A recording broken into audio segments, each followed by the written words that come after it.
자, 이번엔 미국 증시의 핫한 종목들 확인해보는 굿모닝 라이브 시간입니다. 도움 말씀의 황윤석 타이거인베스트 대표와 함께합니다. 안녕하십니까? 안녕하십니까? 대표님, 주말 동안 이슈들이 너무 많이 나왔습니다. 네. 지난주 증시 한 줄 평을 남겨주신다면 어떻게 남기시겠습니까? 예, 좀 전에도 이제 브리핑을 해주신 것처럼 예. 애플의 힘이 이제 세마녀가 춤을 춘다는 선물 옵션 만기일의 매물 우려도 극복해냈고요. 그다음에 원전, 그다음에 양자 컴퓨터, 로봇 이런 그 종목 장세의 파워를 보여줬다 이렇게 말씀드릴 수 있을 것 같습니다. 네. 조금 더 디테일하게 눈에 띄었던 이슈들도 있었을까요? 어떻게 보셨죠? 네. 지금 그 4대 지수라고 하는 이제 러셀 러셀까지 2000까지 포함하면요. 그게 이제 지난 18일에 이제 금요일이 아니고 목요일장이었죠. 그래서 사상 최고가를 동반해서 이제 올렸는데 이때가 러셀 2000 지수가 2.5%나 급등을 했어요. 예, 그래가지고 이제 본격적인 종목 장세가 시작되는 게 아닌가 이런 얘기가 있었고요. 네. 그 세만열의 날에 이제 그 매수 차익 잔고가 6조 3천억 달러에 달한다. 이게 이제 차익 실현이 나오면 이제 청산이 될 경우에는 시장에 큰 충격을 줄 수 있다 이런 얘기들이 나왔었는데 이런 우려를 말끔히 씻고 잘 넘어갔다고 생각됩니다. 그래서 한 가지 제가 이제 조금 그동안 투자하면서 느꼈던 거는 애플이 혼자서 강할 경우에는 시장의 지수 흐름은 그렇게 강하게 못 가는 경향이 있었어요. 그래서 근데 애플이 이렇게 3%가 넘는 급등이 나왔다는 점에서 지금 지수는 조금 쉬어갈 가능성이 있고 종목 장세가 좀 더 이어질 가능성이 있다. 이렇게 저는 개인적으로 보고 있습니다. 네. 지난주 증시에서 애플이 강한 상승세를 나타냈었죠. 그런 만큼 당분간 지수보다는 종목 장세가 좀 이어질 가능성이 크다 이렇게 진단해 주셨고요.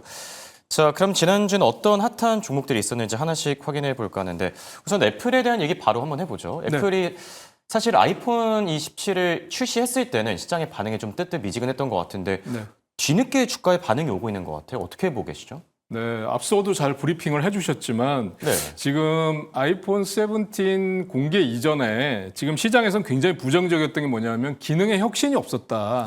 그래서 AI도 많이 빠졌다. 그래서 굉장히 부정적인 시각이었는데 막상 뚜껑을 열어보니까 지금 뭐 판매를 시작했는데 중국과 미국뿐만 아니라 러시아 쪽에서도 지금 구매를 하기 위해서 긴 줄을 서고 있다. 그리고 사전 주문이 지금 급증하고 있다. 이런 뉴스가 나왔고요. 그다음에 로이터에서는 지금 애플이 보급형 모델인 아이폰 17 생산량을 30% 이상 늘리라고 지시를 했다. 이런 내용도 보도를 했어요. 그래서 이제 장 마감 직전에 오히려 옵션 쪽의 수급이 강하게 들어왔어요. 그래서 청산이 되지 않고 이게 롤오버가 되면서 매수가 강하게 들어왔다는 얘기가 이제 있었고요. 그다음에 미중 무역 협상을 통해서 갈등이 완화되고 있다는 소식. 그다음에 아이폰 에어에 대한 긍정적인 전망이 있었고요. 또 오픈 AI가 애플 기기의 조립업체인 럭시쉐어라는 기업하고 소비자 기기를 만들기 위한 계약을 체결했다. 이런 뉴스도 상승에 힘을 실어주는 뉴스가 아니었나 이렇게 보여지는데 차트를 통해서 본다면은요, 정말 저는 놀랍다라는 말씀을 드릴 수밖에 없는 게 246달러 이제 고점을 찍고 돌파를 하는 모습을 보여주고 있는데 거래량이 폭발하고 있습니다.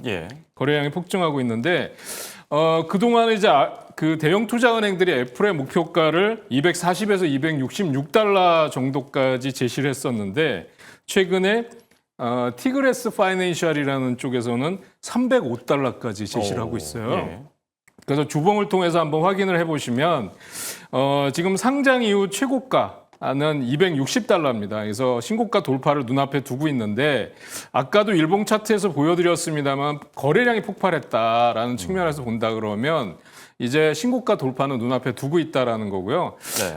다만 이제 추격 매수는 조금 부담스러운 구간에 와 있기 때문에 신고가를 돌파한다고 하더라도 지금 들어가면 10% 정도의 수익을 보고 들어가는 거기 때문에 좀 보유자는 수익 극대화 차원에서 보유할 수도 있겠지만 신규 진입은 조금 무리가 있을 것 같다 이렇게 말씀드릴 수 있겠습니다. 사실 아이폰 17과 관련해서 주변 분들 얘기 들었을 때 반응이 그렇게까지 좋지는 않았었거든요. 이게 뭐 네. 디자인이 조금 촌스러워졌다 이런 얘기들도 나왔던 것 같은데 그럼에도 불구하고 또 판매량은 굉장히 강합니다. 역시 아이폰은 아이폰이 아닌가 생각이 들기도 하고. 자, 두 번째 기업으로 테슬라에 대한 얘기를 좀 해볼까 하는데 네. 테슬라도 대단합니다. 지금 $400를 돌파하고 나서 계속 랠리를 이어가고 있는데 계속 될 수 있을까요? 어떻게 보고 계시죠? 저는 참 이 대표적으로 오버슈팅된 종목이 예. 테슬라가 아닌가 이렇게 보고 있어요. 근데 역시 시장에서 놀라운 거는 일론 머스크를 뭐 맹신한다고 그럴까요? 맹종하는 그런 세력들이 엄청나다라는 생각을 하게 됐어요. 그리고 지금 이렇게까지 막 급등하면서 여기 그 갭상승이 나오고 막 이러는데도 밀리지 않는 이유가 네. 지금 베어드라는 투자은행, 베어드라는 쪽에서 이제 제시를 한 게 이제 테슬라는 더 이상 전기차 기업이 아니다라는 예. 얘기를 했고요. 물리적인 AI의 선두주자로 보고 있다. 그래서 단기적인 실적보다는 미래 가치에 집중해야 된다. 이런 의견을 냈어요. 네. 그러면서 이제 목표 주가를 548달러까지 올렸어요. 그러면 대단하네요. 548달러면 지금 현재 주가 대비해서 30% 이상 추가 상승 여력이 있다는 얘기입니다.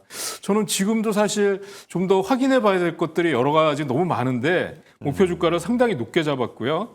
그다음에 지난주에 나왔던 이제 그 연봉 1조 달러 보상 패키지안 있었잖아요. 네, 그렇죠. 이것도 이제 일론 머스크가 테슬라에 집중하게 할 수 있는 요인이다라는 얘기가 나왔고요. 그다음에 본격적으로 이제 자율주행 로보택시 차량의 테스트가 시작되고 있는데 네.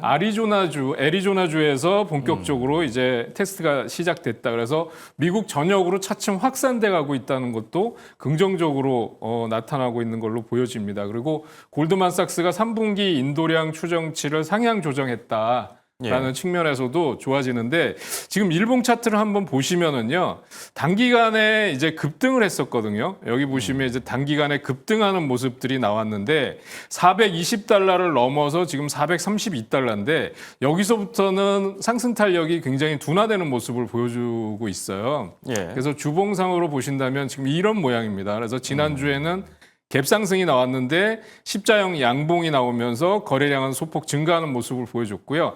상장 이후 최고가 역시 480달러대입니다. 그래서 네. 역시 근접하고 있는 모습을 보여주고 있기 때문에 저는 이번 주에는 그 선물 옵션 만기를 지나긴 했지만 사실 후폭풍이라는 것도 있을 수 있기 때문에 네. 조금 경계하는 것이 낫지 않겠나 이렇게 생각이 되고요. 그래서 빅테크도 좀 상승 탄력이 좀 줄어들면서 예. 지수와 좀 무관한 중소형주 스몰캡 쪽으로 순환 상승이 나올 수 있다 이렇게 보고 있습니다. 네. 자, 테슬라에 대한 얘기들까지 체크해 봤고요. 이어서 세 번째 종목으로 아이온큐를 들고 오셨는데 네. 양자 컴퓨터 관련주들 지금 주가 상승세가 놀라운 수준이죠. 어떻게 보고 계시죠? 지금 사실 그러니까 종목으로 움직였다기보다는 지금 네. 업종으로 움직였다고 보셔야 돼요. 양자 컴퓨터 관련주들이 모조리 다 급등했는데 그렇죠. 지금 아이온큐는 미국 에너지부가 양자 궤도의 통신 기술을 개발할 것이다라는 정부기관과의 협력 호재 때문에 9월에만 지금 60%가 급등했습니다. 여기 한번 보시면은요, 저는 놀랍다라는 말씀을 드릴 수 있는데 지금 여기 40달러대 정도부터 시작해서 71달러까지 급등했고요. 네. 이게 지금 최근에 한 일주일 정도에서 그런 거고요. 9월 달부터 한다 그러면 정말 60% 이상 급등했습니다. 그리고 아이온큐뿐만 아니라 동반 몇 개 기업을 한번 보여드릴 텐데요. 퀀텀 컴퓨팅 같은 경우에 지금 일봉 차트를 보시면 이런 자리에서 장대 양봉과 대량 거래가 지금 나오고 있고요. 네. 그다음에 또 리게틱 컴퓨팅 같은 경우도 마찬가지라고 볼 수 있습니다. 리게틱 컴퓨팅도 여기서 보면 이런 자리에서 추가적으로 급등이 나오면서 거래량이 폭발하는 모습을 보여주고 있습니다. 그래서 양자 컴퓨터 관련주들은 여러 가지 호재들이 지금 쏟아져 나오고 있기 때문에 주가가 급등하고 있는데 역시 단기간에 많이 올랐기 때문에 차익 실현 욕구도 지금 상당히 강해져 있는 상황이다. 그래서 지금 수익이 나신 분들은 절반 정도 익절해 놓고 흐름을 보면서 대응하시는 것이 좋겠다 이렇게 말씀드릴 수 있겠습니다. 네. 자, 그렇다면 이번 한 주의 투자 전략은 어떻게 세우면 좋을지 일정과 함께 같이 정리해 주시죠. 네, 지금 이제 9월 22일 월요일 날은 이제 로빈훗, 엠로빈, 엠코어 예. 같은 기업들이 S&P 500 지수에 새로 편입이 돼요. 그렇죠. 예, 그래서 이게 세론 뉴스로 작용할지 한번 확인해 보시는 게 좋겠고요. 화요일에는 제조업 PMI 또 서비스 PMI 지수가 나오고 마이크론 실적 발표가 있고요. 네. 9월 25일에는 미국의 2분기 GDP, 그다음에 26일에는 8월 PCE 가격 지수, 그다음에 9월 미시간대 소비자 심리 지수가 발표되는데 한번 체크해 보시는 게 좋을 것 같고요. 네. 아까도 말씀드렸지만 지금 빅테크 같은 경우는 조금 쉬어가는 흐름이 나올 수 있다. 그래서 종목 장세니까 좀 상대적으로 못 간 쪽 네. 로봇이나 아니면 드론 관련주들, 그다음에 가상화폐 관련주들 이런 쪽을 한번 공략해 보시는 게 좋지 않을까 이렇게 보고 있습니다. 네. 당분간 종목 장세가 이어질 수 있는 만큼 로봇과 암호화폐처럼 많이 안 올랐던 종목들 위주로 보는 게 좋다. 이렇게 조언해 주셨습니다. 지금까지 도움 말씀의 황윤석 타이거인베스트 대표와 함께했습니다. 감사합니다.